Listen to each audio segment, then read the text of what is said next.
Right, we now have about 35 minutes of floor discussion, but I'll just ask that people keep their comments to 2 or 3 minutes at most.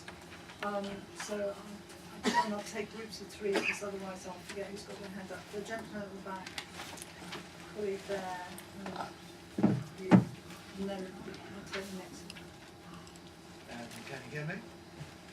No. Hello. Yeah. Okay, my name is Moin Yassin from. And keep it pressed.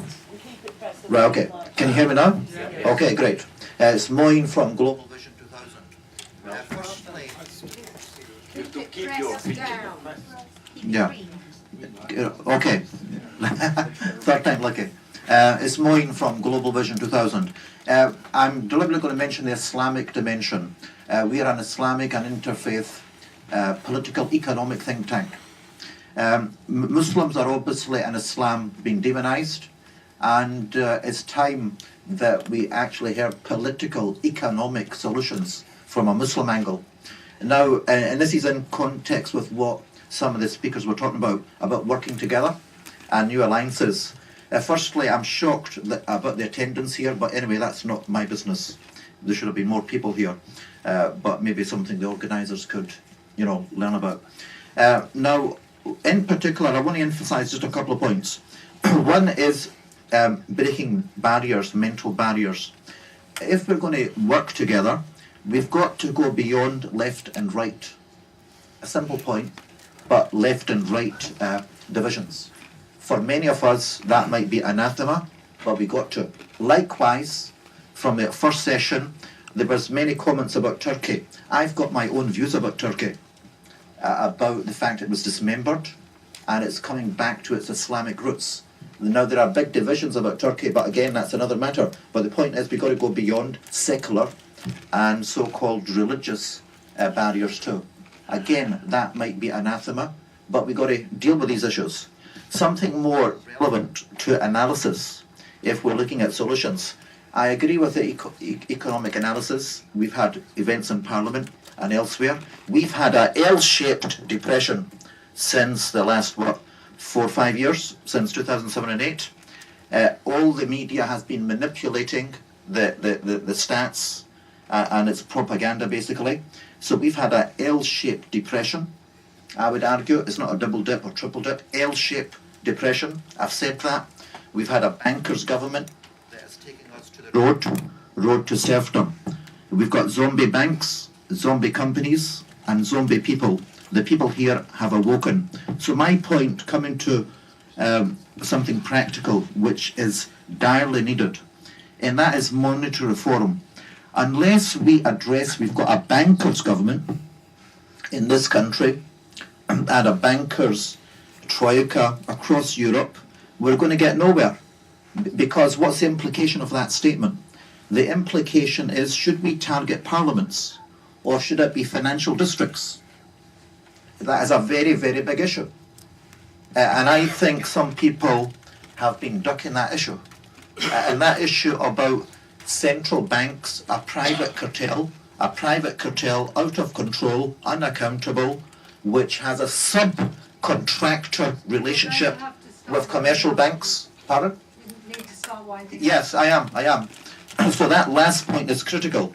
Unless we acknowledge that we've got a bankers' government which has been hijacked by Goldman Sachs, including Mark Carney, who's going to take over the Bank of England, we're going to get nowhere. We've got to take that on board seriously. I'll stop there. Thank you. Thank you very much. Yes, you. One of our main problems of the socialist left of Europe is a sectarian elitist ego agenda. This debt crisis is not a crisis which belongs to the working class. This crisis belongs, and the finger points to the theory of Milton Friedman and Thatcher. Even though she is dead, her vision is still alive.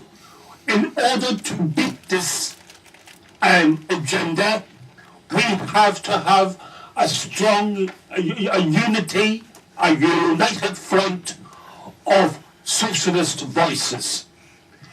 The austerity in Ireland is working. The austerity in Ireland has forced thousands to emigrate. The austerity in Ireland has not brought the political elite of the right wing to justice. Fine Gael, Labour and Fianna Fáil. Our Minister for Finance is a millionaire who has his hands in the handbag of Merkel. Our Minister for Finance is obscene about the reality of the financial crisis in Greece, where he made a laugh and a mockery of the Greek people, including a child in Ireland who was found undernourished while attending a school. This crisis is capitalism. The solution is socialism, working on a class basis in union with trade unions, opposing a sectarian racist agenda, to include Africans and other groups who've been excluded from these issues. And we should be open to welcome them. Thank you very much. Felipe. Hello, my name is Arvind. I'm a member of Unite and also part of the free critical thinking group of Occupy. One issue we've been talking about is the source of money in our group, and we've identified that perhaps talking about a range of issues, we may not create agreement among a range of people with divergent thinking. People, you may be socialist or right-wing, and what we need to do as part of a coalition, we need to find one single subject where that people would generally agree. And I think if the group would look at how money is being used by capitalist system to damage the whole economy. Money has been privatized. I suggest that we need to look at one single subject and coalesce around it to nationalize money across the whole world in some ways, but we need to start somewhere. I was hoping we could do that in Greece as a first start, but that didn't happen. But I think the group is looking at European level, which should have one main agenda to nationalize money. And then if you can control money, everything else will fall in place, I suggest. Thank you very much. This is a great part. Funny man. Fred, Penny and you. I'll take them three at a time. Yeah, Fred LePlatte, Coalition of Resistance. I was also at Athens with Chris and Michael. For Britain. A couple of things which I thought was inspired me actually by going to Athens was the discussions in the health group. In terms of the social support that exists in Greece, people have actually established community organisations to rebuild social solidarity where the state is collapsing. Community pharmacies, community surgeries, community healthcare centres, food banks and so on and so forth, where they're providing meeting basic needs for free. I mean, including actually community educational services.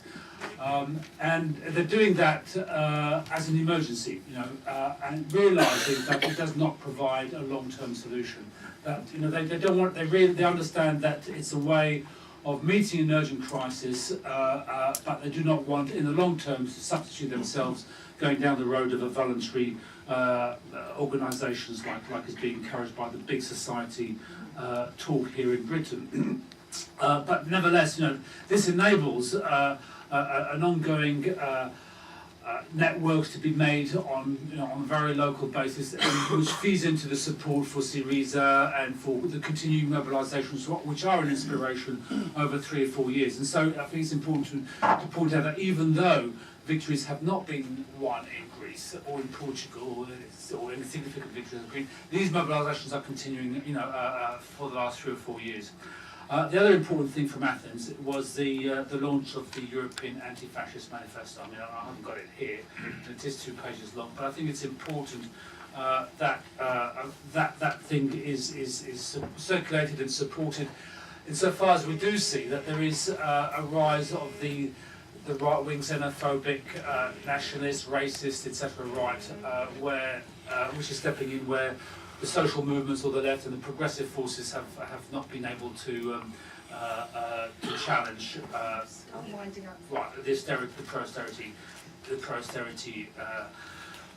pro-austerity consensus for the main parliamentary parties. And so finally, I think what Chris was saying, I just want to repeat the 2 things, right? Firstly, the difference between 10 years ago was that the war was around a single date and we could focus on it. Now it's much more nuanced, differentiated between each of these countries. But there is something which does unite us. It's a question of austerity.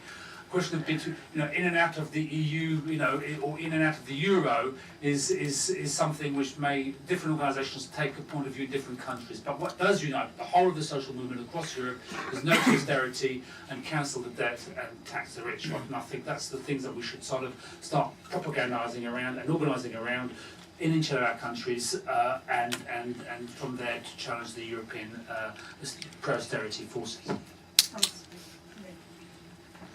Yes, Penny Duggan from the New Anti-Capitalist Party in France. I wanted to say that I certainly appreciate the importance of the Alta Summit in bringing together, as Felipe underlined, the trade unions, the political parties, and the social movements in the terms of campaigning structures and so on. Because it's true, for example, we were always critical of the way in which the social movement, the social forum movement, didn't want the presence of political parties as such. And but what gave me a little difficulty was the way it appeared to be put forward as if the Alta Summit and its structures was the solution to building a really broad movement of resistance in Europe. And I think that at the moment we have to really concentrate on being in all the possible networks and movements and so on, whether they're sectoral. For example, we are very involved with the French Union Federation Solidaire, with the Polish Union in a European health network, which I think was present at the Alta Summit. So there are sectoral networks. Just 2 months before the Alta Summit in Athens, there was, of course, the World Social Forum in Tunis, and before that there was, just the weekend before, there was the meeting of radical parties of around the Mediterranean to launch a campaign against the debt, particularly taking up the way in which that question is posed in that particular region on the 2 sides of the Mediterranean. And of course there are many other sectors, themes, the question of anti-fascism and the rise of the right has been mentioned, and I think it's on all these questions and through all these different sectors that we have to build knowledge of each other's situation and struggles, and collaboration and common campaigns, and not think that even with, as I said, what can be underlined about what's positive in the Alta Summit, that is at the moment sufficient. Thank you. Yes, you. Yeah, a very, very short comment. I just wanted to stress so much that I so much agree with what the gentleman said regarding money nationalization. I'm not sure that's a concept that everybody understands, and I think it was very good, Felipe, that you could explain a bit on that. But I think it's the very, very point where we, I think, all agree on. And yeah, I just meant to say that. Thank you. Okay, another group of 3. You. Yeah, James Yude, I'm an officer of the Greece Solidarity Campaign and Coalition of Resistance. I just thought Michael's analysis was very interesting, and I thought one of the questions he posed, and I haven't heard that Tony Benn quote for quite a while, is how do we get rid of you? And I think there's a problem there, isn't there? Because the social democrat sort of vision that I suppose in one sense the European Social Forum represents has wholly failed. I mean, Hollande in France, and what's happening in Italy as well. I think what we need to set off to do is to have a pan-European analysis of this. We have had this. Now we need to seek to do something about it, and for me it's a sort of stop-start process. Meanwhile, as we've heard, the conditions of people, working class people across Europe is declining at an ever-increasing rate, and yet we are sort of coming back every 6 months and not really doing as much as we should be. I do think in the UK, for our part, I think this event was badly advertised. I think it should have probably, the people that did organise it should have been a little bit more communicative as to when it was going to happen and that it was going to happen. I'm glad it's happened because I think it's essential, and if we sort of, as I said before, if we sort of just see it in a sectionalised way, we will never win. So I think moving forward, what we do need to also see, and it was interesting yesterday, there was about 300 people at the environment session, is also what do we want to build with the investment out of the investment strike that's been happening. And I think it's very clear to me that the environment and a move towards a sort of eco-socialism is very much the thing we need to do, and that's the conversation I think we need to have, and how we can do that not just on an old-fashioned sort of social democrat way, because I think that's failed. Was it you? Yeah. Thanks. Actually, just to mention one thought I've had in relation to this. Sorry, Martin Ralph. I'm from Liverpool Trade Union. So there were 15 workshops. But there could have been one on the question of international internationalism. I think, and you'd have got quite a few hundred people there, I'm sure. And then you'd have continued to develop this discussion. Just a note on the question of austerity or capitalism. I think it is a question that is going to continue indefinitely as far as they're concerned. Just recently this year, the US and EU made their agreement to open up even more all services in education, and they actually highlighted rail as a point that they've not gone anywhere far enough in Europe. They want to privatise the whole of European rail, obviously. And those kind of questions surely must inform our programme. I think an essential point in that programme is to cancel the debt at every level. And I don't think we can build a united movement with those who are confused about whether we are against cuts or just against some cuts.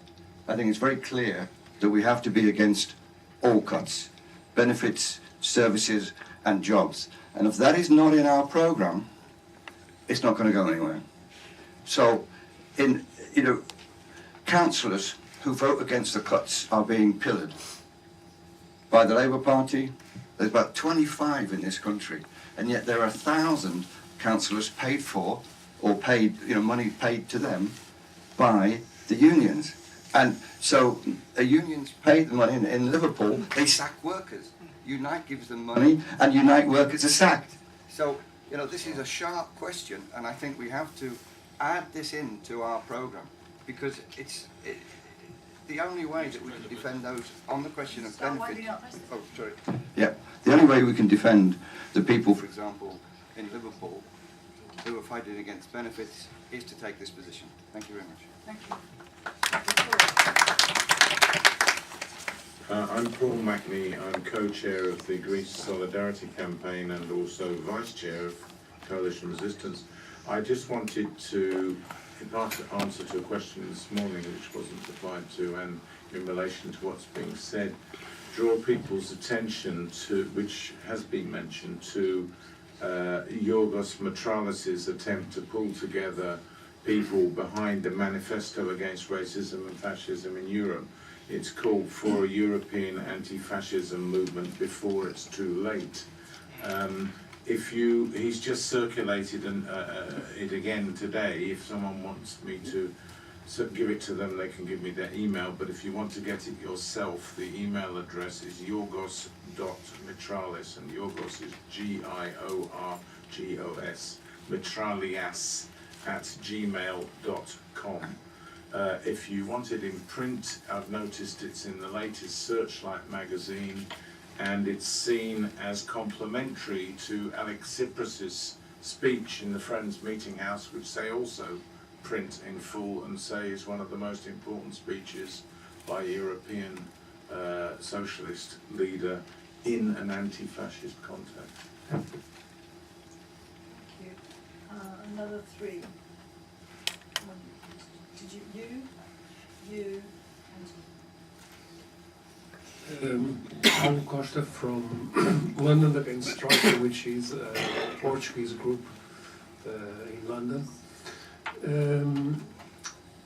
Regarding the working together,